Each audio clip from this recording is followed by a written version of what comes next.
want them to feel that the journey is not over. I want them to walk out and have that sense of addiction to more.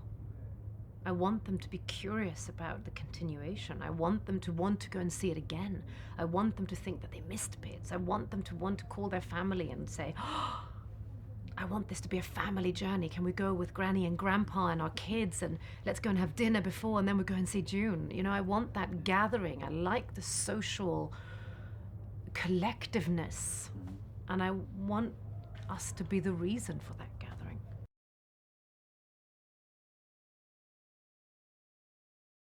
The expectancy of this one is the first one was so well received and we all loved it so much. So I think we all went in with just sizzling expectations, and we come back to recognized locations, but it's newer, it's bigger, it's grander, it's everything it was and more.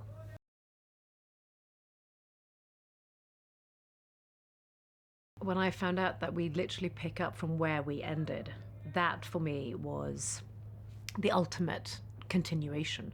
I sometimes find it hard when time has passed because you always wonder what has happened to characters, but here the audience and us as characters and as actors, we get to actually pick up from where we ended and just continue the arc of the character, which is wonderful. So we literally start at the end, at the beginning.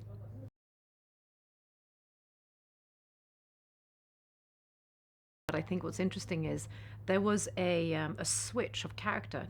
For me, that's how I recognized it, from being this Bene Gesserit protecting mother to the journey of Paul and him taking in charge, and Paul's decisions, and Lady Jessica, who's at this point lost her entire planet, her people, her husband, or her partner.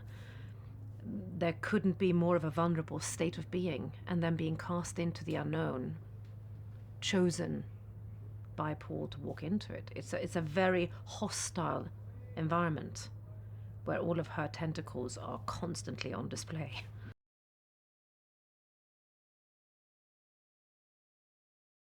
We spoke mostly about Jessica's transition into the Reverend Mother, because I was curious about how he saw the portrayal of a character who knows so much, yet has to have the subtleness of feeling vulnerable.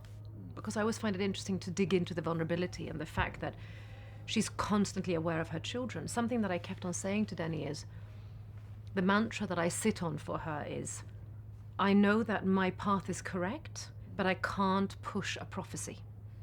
Everything that happens has to take its time. So it's a game of tolerance. So we spoke a lot about that, because I'm eager as Rebecca. I'm eager to portray this. I'm eager to show this. I'm eager to. And he kept on saying, it's sitting back. It's letting everything unravel in front of you, and then taking decisions based upon the way the prophecy is moving in front of you, if that makes sense.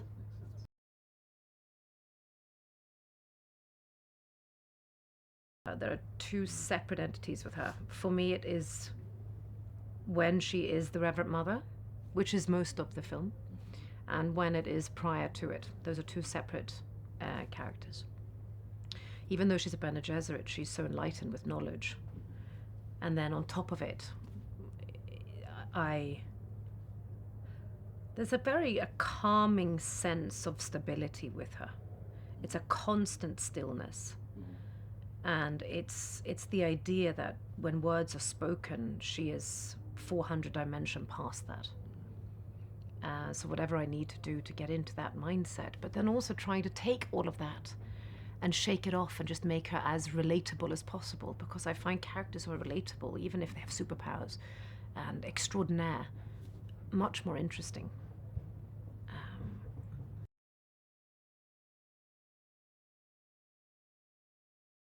There's a beautiful evolution between them, and Timothy and I often speak about.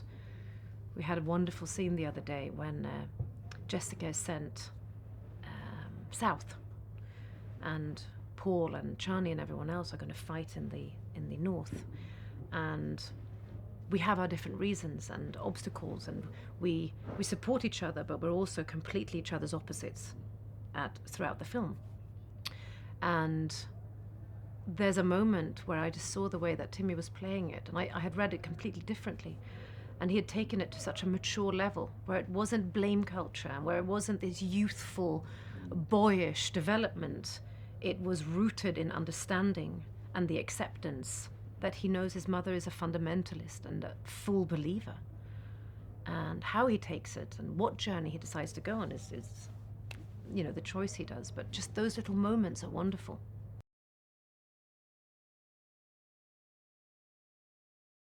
I mean, this cast is redonkulous. And as you know, from doing many interviews, quite often we are all in the same film and we don't get to meet. Like Léa Seydoux, for example, we've never met in this film. Our paths don't cross. Whilst, thankfully, Christopher Walken, and I got Florence Pugh as well, and Austin Butler. It's just wonderful. It's not the fact that you get stuck in a wheel of recognition, but you do. I know the characters. I know Paul. I know, Chani more and more, and Gurney and Stilgar. It's characters, and they're rooted. And here comes 4, 5 fantastically new, brilliant actors delivering something completely unique. And you just know that all of us together are going to make something phenomenal.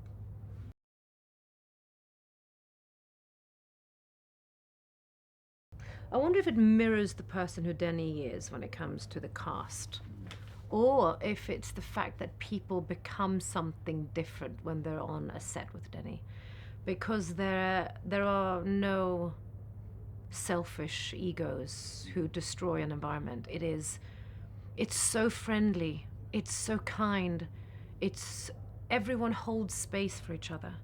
Everyone has a possibility of being who they are and feeling safe in being who they are and what they want to deliver. And that is unique. And it doesn't mean that these people who are here aren't extraordinary. They are. But I really do think there's something about how Denis creates an environment.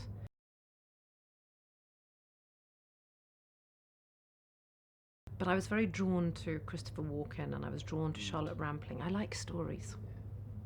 I would ask them questions, and it would be story time for me. And then gradually more people would come and sit, and it was like sort of fire night, bonfire night with storytelling. And all we needed was marshmallows on a stick.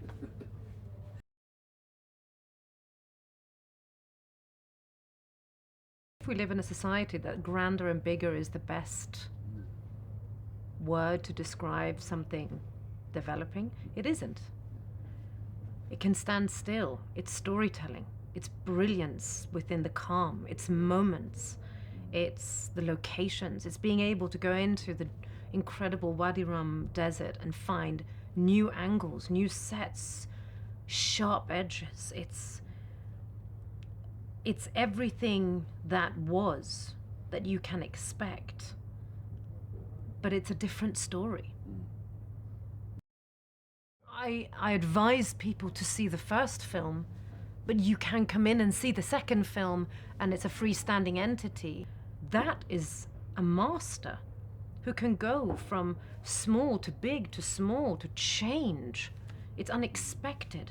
It's emotional. It's catharsism at its best.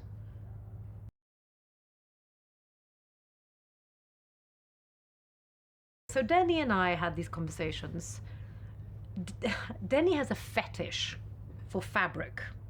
I'd like that to go on a loop. Denis will put a headdress on and a dress, then a cape that has a hood, but there's something missing, and it's always an extra piece of fabric, and then he goes, no, there's something else. Then another piece of fabric, and then to kind of put a cherry on top, then it's a piece of fabric over your head. And as an actor, you don't want to cover your face, because then it can be a stunt person in there. But he always finds a moment to get some light in there. And, Greg just makes it worthwhile. But the fucking fabrics.